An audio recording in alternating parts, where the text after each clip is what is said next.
Hello students, welcome to your channel Commerceshala. और आज की क्लास में हम सीखने वाले हैं क्रॉस प्राइस इफेक्ट।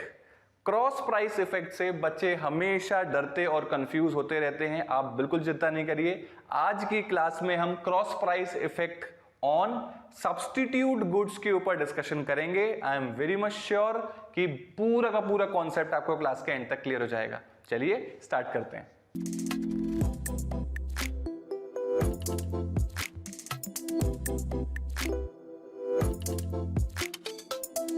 सबसे पहले हमको क्रॉस प्राइस इफेक्ट इस वर्ड के ऊपर थोड़ा सा ध्यान देने की जरूरत है।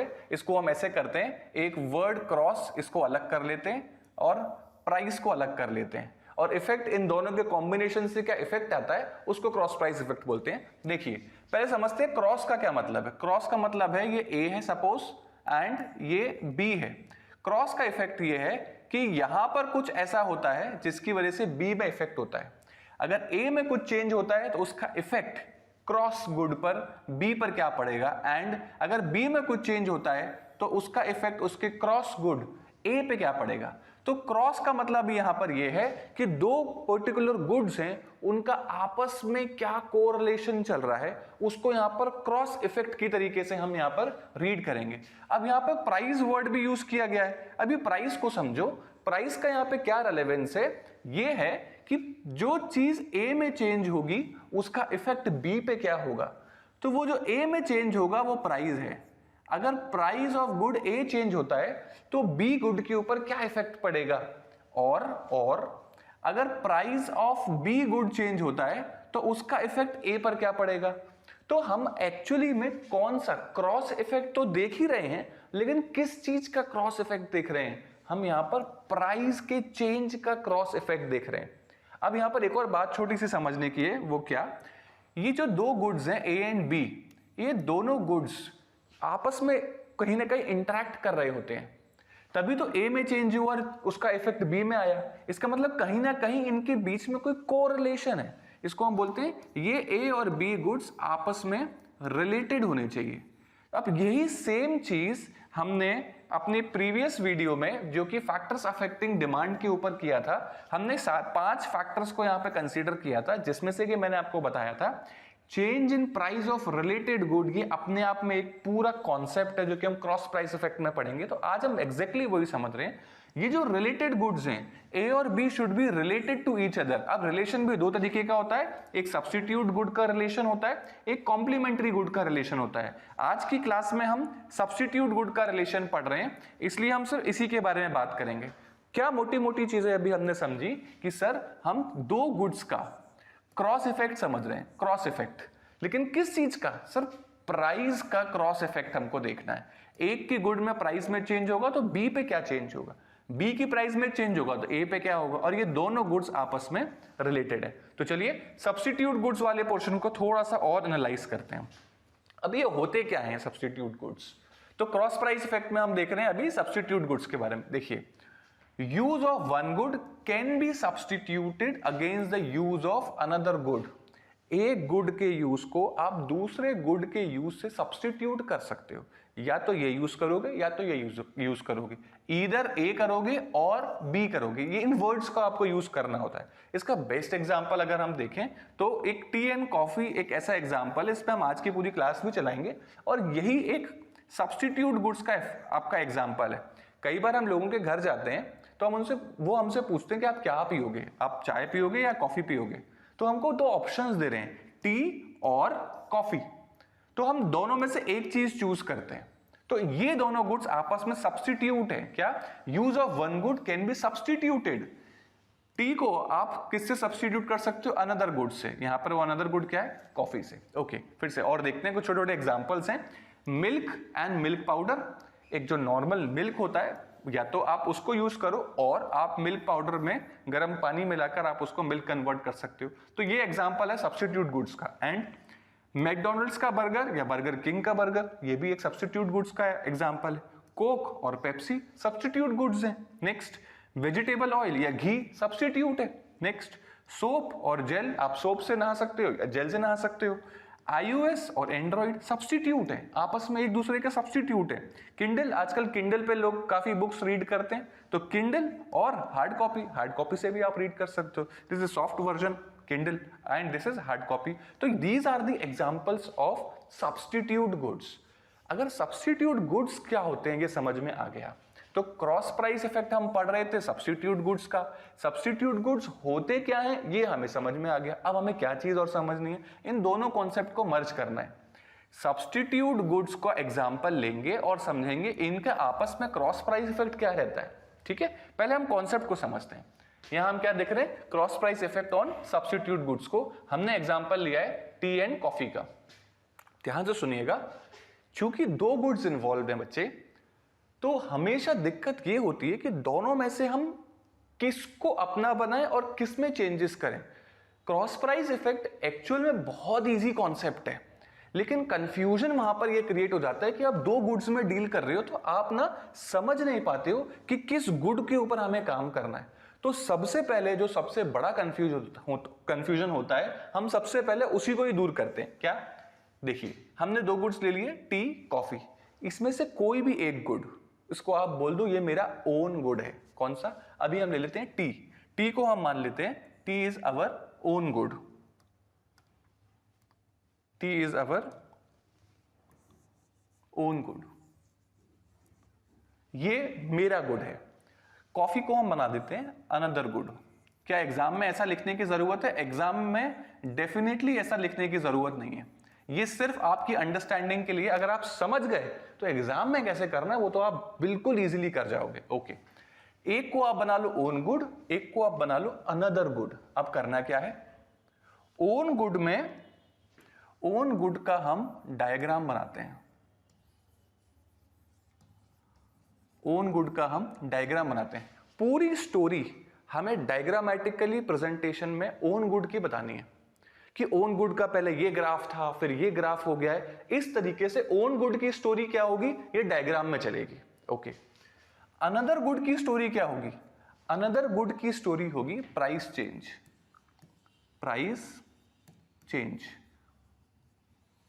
हम क्या देख रहे थे, हम सब्स्टिट्यूट गुड्स का price effect, cross price effect. दो गुड्स है, हमने क्या बोला, इसको हमने अनदर मान लिया, इसको हमने अपना गुड मान लिया। ये एग्जाम में लिखने की जरूरत नहीं है, मेंटल वर्क है। ओके, हम आपका ओन गुड जो होगा उसको हम डायग्राम में एक्सप्लेन करेंगे।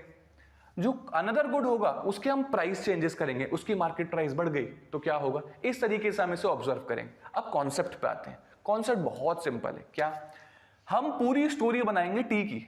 कैसे बनाएंगे कि ये टी का डिमांड ग्राफ है। मान लीजिए हम ये बोलेंगे ये टी का डिमांड है, D1 is a demand of T. इसको हम बना देंगे प्राइस, ये हो जाएगा आपका क्वांटिटी। ओके, इस पर्टिकुलर प्राइस पर ये पर्टिकुलर क्वांटिटी, P0 प्राइस पर Q0 क्वांटिटी। सारी स्टोरी, डायग्राम किसका चल रहा है आपका, टी का। अब आगे जो हमारी कॉफी की स्टोरी है, फिर हम किसे लिखेंगे, late price of coffee, price of coffee increase कर गई। अभी जैसे प्राइस ऑफ कॉफी इंक्रीज हो गई तो क्या हुआ सर, जैसे कॉफी की प्राइस बढ़ती है तो सर लॉ ऑफ डिमांड लग जाता है, लॉ ऑफ डिमांड। और लॉ ऑफ डिमांड सर ये बताता है कि अगर प्राइस ऑफ कॉफी इंक्रीजेस तो quantity demanded of coffee will decrease. लोग अब कॉफी की डिमांड कम करेंगे। ये हम किसकी स्टोरी बता रहे हैं, ये हम अनदर गुड की स्टोरी लिख रहे हैं। ओके, क्योंकि प्राइस में चेंजेस हम किस में कर सकते हैं, अनदर गुड में, जो इस समय कॉफी है। कॉफी की प्राइस बढ़ी, लॉ ऑफ डिमांड लगा, quantity demanded of coffee decrease हो गई। अच्छा, इससे क्या इफेक्ट हुआ, इससे ये हुआ कि जो लोग रेगुलरली कॉफी कंज्यूम कर रहे थे, क्योंकि कॉफी की डिमांड, आपकी प्राइस इंक्रीज कर गई, तो अब वो कॉफी कम कंज्यूम करेंगे। तो क्या वो कुछ कंज्यूम ही नहीं करेंगे, नहीं, अब वो अपने क्लोज सब्स्टिट्यूट को ढूंढेंगे। और कॉफी का क्लोज सब्स्टिट्यूट क्या होता है, टी। तो अब वो क्या बोलेंगे, ओहो कॉफी महंगी हो गई है, अब तो मैं चाय ज्यादा पीऊंगा, कॉफी कम पीऊंगा। तो इस प्राइस चेंज का इफेक्ट क्या हुआ, इस प्राइस चेंज का इफेक्ट ये हुआ कि sir quantity demanded of tea increase हो गई। डिमांड ऑफ टी इंक्रीज हो गई क्योंकि प्राइस ऑफ कॉफी में चेंज हुआ था, देखो क्रॉस प्राइस इफेक्ट आया। अब जैसे ही डिमांड ऑफ टी इंक्रीज हुई, क्या मार्केट प्राइस ऑफ टी में कोई अंतर आया? नहीं सर, टी की मार्केट प्राइस तो उतनी की उतनी, कॉफी की सर इंक्रीज हुई थी, टी की उतनी उतनी है। अच्छा, तो टी की प्राइस उतनी है लेकिन डिमांड बढ़ गई तो क्या हुआ? There will be a rightward shift. तो इसको हम बोल देंगे D1 D2, ये राइटवर्ड शिफ्ट आया। पर ये राइटवर्ड शिफ्ट क्यों आया? डिमांड ऑफ टी क्यों बढ़ी? क्योंकि सर कॉफी की प्राइस बढ़ गई। तो हमने क्या देखा था अभी, जस्ट हमने समझा था क्रॉस प्राइस इफेक्ट को कैसे देखा था कि एक की प्राइस में चेंज आएगा उससे दूसरे पे क्या इफेक्ट पड़ेगा, ये तो समझना था क्रॉस प्राइस इफेक्ट में। तो एग्जैक्टली वही चीज हमने यहां पर सब्स्टिट्यूट गुड के केस में पूरी तरीके से समझ ली। अब इसी को हम रीफ्रेम कर देते हैं किस तरीके से, ये देखिए एक और छोटा सा एग्जाम्पल ले लेते हैं हम इसी का। देखिएगा, अभी हमने टी को ओन गुड माना था, डायग्राम बनाया था। अब यहां पर क्या करते हैं, यहां पर हम कॉफी को ओन गुड मानते हैं। दिस इज नेक्स्ट एग्जांपल, ये तो मैं एग्जांपल दे चुका हूं। This is next example. हमने क्या किया, कॉफी को ओन गुड मान लिया, टी को अनदर गुड मान लिया। इस एग्जांपल में मैं लिख भी देता हूं इस पोर्शन को, हमने कॉफी को ओन गुड मान लिया, टी को अनदर गुड मान लिया। अच्छा, जो ओन गुड होता है सर, अभी आपने बताया था ओन गुड की तो सर हम डायग्राम में बात करेंगे, और अनदर गुड की सर हम प्राइस में चेंज करेंगे, प्राइस में चेंज करेंगे। आप करेंगे या डाउन करेंगे? ठीक है, चलिए अब देखते हैं इस पोर्शन को। क्या, when the price of tea increases, अगर सर टी की प्राइस में चेंज हो गया तो हमने क्या देखा था, जिसकी प्राइस में चेंज हो रहा है उसी की लॉ ऑफ डिमांड लगा रहे हैं। तो due to law of demand the quantity demanded for tea decreases, ठीक है, and the consumers will shift from tea, अब वो टी से शिफ्ट करेंगे, to the demand of coffee, coffee की तरफ बढ़ जाएंगे। Hence quantity demanded of coffee will increase, demand of coffee increase हो जाएगी। When the price of tea increases, अगर प्राइस ऑफ टी इंक्रीज होती है तो डिमांड ऑफ कॉफी इंक्रीज हो जाती है। सिंपल सा कॉन्सेप्ट है। अब पॉइंट ये है कि सर 4 मार्क्स में आएगा तो लिखेंगे कैसे। मैं आपको इतना शानदार तरीका बता रहा हूं लिखने का, आपके कहीं कोई मार्क्स डिडक्ट नहीं होंगे। देखिएगा,